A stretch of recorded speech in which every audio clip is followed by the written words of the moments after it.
ஓம் ஸ்ரீ வராகி தாயே போற்றி. என் அன்பு குழந்தையே, உன் வராகி அம்மா இப்போது உன்கிட்ட சவால் விட்டு சொல்றேன். எல்லாராலும் என்னை இந்த கோலத்துல பார்த்திடவும் முடியாது. இந்த கோலத்தில் நான் கொடுக்கும் வாக்கை அனைவராலும் கேட்டுவிடவும் முடியாது. யார் மீது இந்த வராகி தாயின் அருள் பார்வை இருக்கிறதோ அவர்களால் மட்டும்தான் கேட்க முடியும் என் செல்லமே. நேரமும் கர்மாவும் எல்லாருக்குமே ஒண்ணுதான். ஆனாலும் அவரவர்கள் செய்த செயலை பொறுத்துதானே அவரவர்கள் வாழ்வில் நடக்கும் விஷயங்களும் இருக்கு. எல்லாருக்குமே 24 மணி நேரம் தான். எல்லாரும் செய்யற தவறுகளுக்கும் தண்டனை கிடைக்கும் தான். ஆனா நல்லது செய்தவர்கள் அதற்குரிய நன்மைகளையும் பெறுவார்கள் அல்லவா?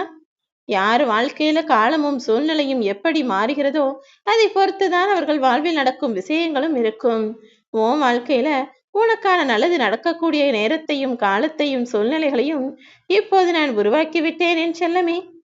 நீ என் மேல அன்போடும் பாசத்தோடும் இருக்கிறதால என் மீதுடைய கருணை பார்வையும் அன்பு பார்வையும் அருள் பார்வையும் இப்போது உன் பக்கம் திரும்பி விட்டது என் செல்லமே.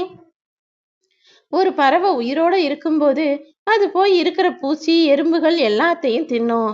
ஆனா அதுவே அந்த பறவை இறந்து விட்டால் எறும்புகள் அல்லவா அந்த பறவையை ஒன்னாய் சேர்ந்து தின்று முடிக்கும். அப்படிதான் காலமும் சூழ்நிலையும் எப்போது யாருக்கு எதிராக எப்படி வேண்டுமானாலும் மாறலாம். உன் வாழ்க்கையில நீ யாரையும் மதிப்பு குறைவாகவோ காயப்படுத்தும்படியாகவோ நடந்துவிடக் கூடாது என் செல்லமே.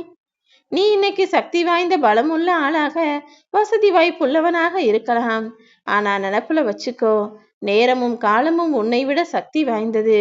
நீ யாரை அவமரியாதை செஞ்சாலும் அவர்கள் கண் முன்னால் நீ அவமானப்படும்படி ஏதாவது ஒரு விஷயம் நிச்சயமாக நடக்கும். அதனாலதான் நீ யாரையும் அவமரியாதை செய்யவோ அவர்கள் மனம் காயப்படும்படி தவறான வார்த்தைகளை பேசவோ வேணாம்னு சொல்றேன். எல்லாருக்கும் நீ உதவி செஞ்சு பாரு. வழிப்போக்கன் கூட ஒரு நாளைக்கு உனக்கு சொந்தமா உறவா மாறி போவான். அதே நேரத்துல யாருக்கிட்டையாவது போய் உதவின்னு நின்னு கேட்டுப்பாரு. உன் கூட பிறந்த ரத்த உறவுகள் கூட உன்னிடமிருந்து எட்டி போய் தூரமாய் நின்னு உன்னை வேடிக்கை பார்ப்பாங்க. அவ்வளவுதான் உலகம் என்பதை புரிந்து கொள்ளேன் செல்லமே. எந்த மனுஷன் உதவி செய்யறானோ அவனை சுத்தி 4 பேர் எப்பவும் கூட்டமா இருப்பாங்க. எந்த மனுஷன் உதவி கேட்டு போறானோ அவன் கூட பிறந்த சொந்த பந்தம் கூட அவனை விட்டு தூரமா விலகி போயிடுவாங்க. காலமும் நேரமும் சூழ்நிலையும் மனிதர்களின் மனமும் எப்போது எப்படி வேண்டுமானாலும் மாறக்கூடியதுன்னு புரிஞ்சுக்கிட்டு அதற்கேற்றாற் போல நீ யாரிடமும் எதையும் எதிர்பார்க்காம எல்லாவற்றையும் சுயமாய் செய்யக்கூடிய, சுயமாய் சிந்திக்கக்கூடிய, சுயமாய் தெளிவாய் முடிவு எடுக்கக்கூடிய ஆளாக இரு. உன் வாழ்க்கையில உனக்கு தேவையான விஷயங்களையும் உனக்கு தேவையான உதவியையும் செய்து முடிக்க உன் வராகி அம்மா என்னை காட்டிலும் சிறந்த சக்தி வேற ஏதாவது வேண்டுமா என்ன? நிச்சயமாய் நீ சந்தோஷப்படக்கூடிய வகையில உனக்கான மன அமைதியும் மன நிம்மதியும் கிடைக்கக்கூடிய வகையில எல்லா விஷயங்களையும் நான் முடிச்சு கொடுக்கிறேன். யாரையும் கஷ்டப்படுத்தி கிடைக்கிற சந்தோஷம் உனக்கு வேண்டாம் என் செல்லமே. நீ சந்தோஷமா இருக்கணும், நீ கேலி பண்ணி சிரிச்சு பேசணுங்கிறதுக்காக யார் மனசும் கஷ்டப்படும்படி நீ நடந்துக்காத. மன அமைதிக்காக மட்டும்தான் நான் சொந்த பந்தத்தை படைச்சேன். உறவுகள் என்பதே ஒருவருக்கொருவர் அன்பாகவும் பாசமாகவும் அன்போடும் உறவோடும் இருக்கணும் தானே நான் படைச்சேன்.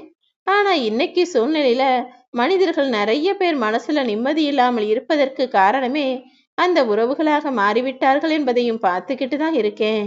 உறவுகள் என்பது ஒருவருக்கொருவர் உதவி செய்யவும் அன்பு செய்யவும் ஆறுதல் செய்யவும் அரவணைக்கவும் தான் நான் படைச்சேனே தவிர ஒருத்தருக்கொருத்தர் போட்டி போடவும் சண்டை போடவும் பொறாமை கொள்ளவும் பிரச்சனையை உண்டாக்கவும் நான் படைக்கவில்லை என் செல்லமே. பாவம் செய்யும் போது கடவுள் உங்களுக்கு தெரியல, ஆனா அதுக்குரிய தண்டனையை கொடுத்தா மட்டும் எல்லாத்தையும் கடவுள் பார்த்துக்கிட்டு இருக்கே எனக்கு சரி செஞ்சு கேட்க கொடுக்க மாட்டியான்னு தானே கேக்குறீங்க.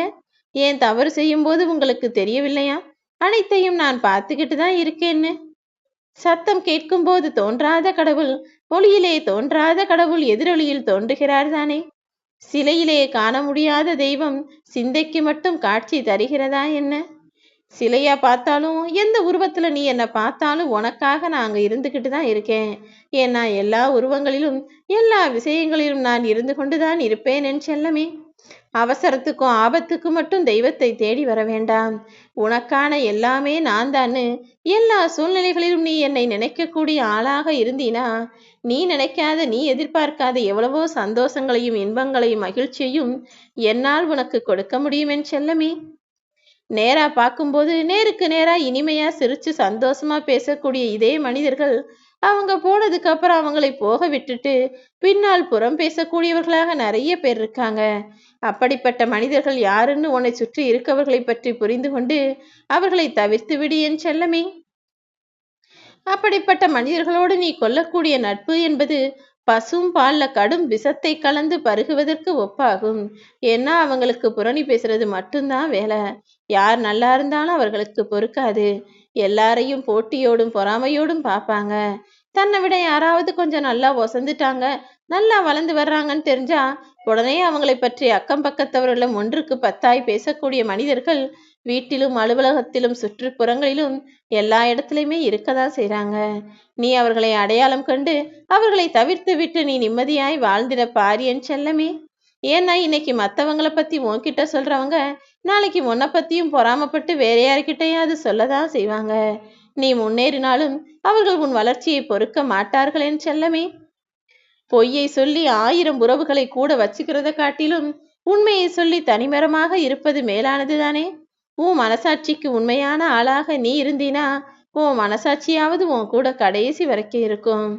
எந்த லட்சியத்தை அடைவதற்காக நீ ஆசைப்படுகிறாயோ அதை எப்போதுமே உன் மனசுல வச்சுக்கிட்டு செயல்படு. ஒரு நாள் இல்லாட்டி ஒரு நாள் உன்னுடைய லட்சியமும் எதிர்பார்ப்பும் ஆசைகளும் விருப்பங்களும் நிச்சயமாக நிறைவேறும். அது வரைக்கும் எதையுமே மனசுல போட்டு கஷ்டப்பட்டு கலங்கிக்கிட்டே இருக்காதே என் செல்லமே. லட்சியத்தை நிச்சயமா நீ அடைவ.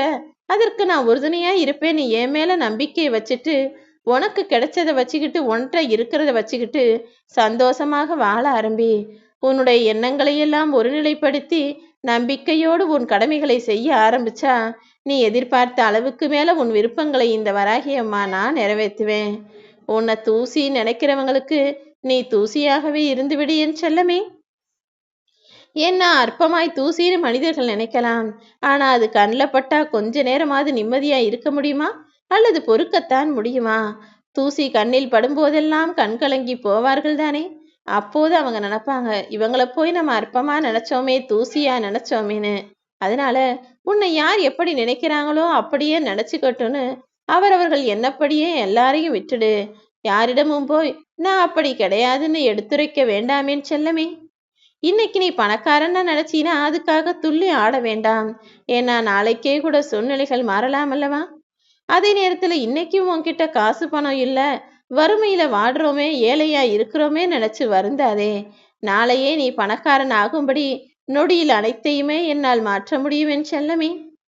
உன் வாழ்வில் என்ன நடந்தாலும் நல்லதோ கெட்டதோ எது நடந்தாலும் எல்லாமே நன்மைக்கே நின. கூடிய சீக்கிரம் உன் மனம் சந்தோஷப்படும்படி நல்ல செய்தியை உன்னிடமே நான் கொண்டு வந்து சேர்ப்பேன்.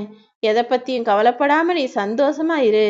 நீ உன் வாழ்க்கையில என்ன நடக்கணும்னு நினைக்கிறியோ, எது நடந்தா உனக்கு சந்தோஷம் தருமோ, எது உனக்கான விருப்பத்தை நிறைவேற்றக்கூடிய விஷயமோ அதை உனக்காக நான் நடத்தி முடிப்பேன் என் செல்லமே.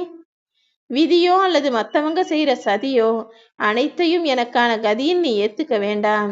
ஏன்னா விதி சதி கதி எது வந்தாலும் உனக்கு முன்னால் உன் வராகியம்மா நான் வந்து நின்று அத்தனையையும் காற்றோடு காற்றாய் கரைத்து நின்று உனக்கு துணையாய் நிற்பேன் என் செல்லமே. தரையில கால்படாம சில பேரை தாங்கு தாங்குன்னு நீ தாங்குனாலும் கடைசியில கலட்டி விட வேண்டிய நேரத்துல உன்னை சரியா கலட்டி விட்டுடுவாங்க. ஏன்னா அன்பும் பாசமும் ஒரு அளவுக்கு மேல போனா உனக்கான மரியாதை அவர்களிடத்தில் கிடைக்காது என் செல்லமே. அன்போ பாசமோ நம்பிக்கையோ எல்லாரிடமும் அளவாக வைத்துக்கள். அது உனக்கான மதிப்பையும் மரியாதையும் கூட நிச்சயம் பெற்றுத்தரும்.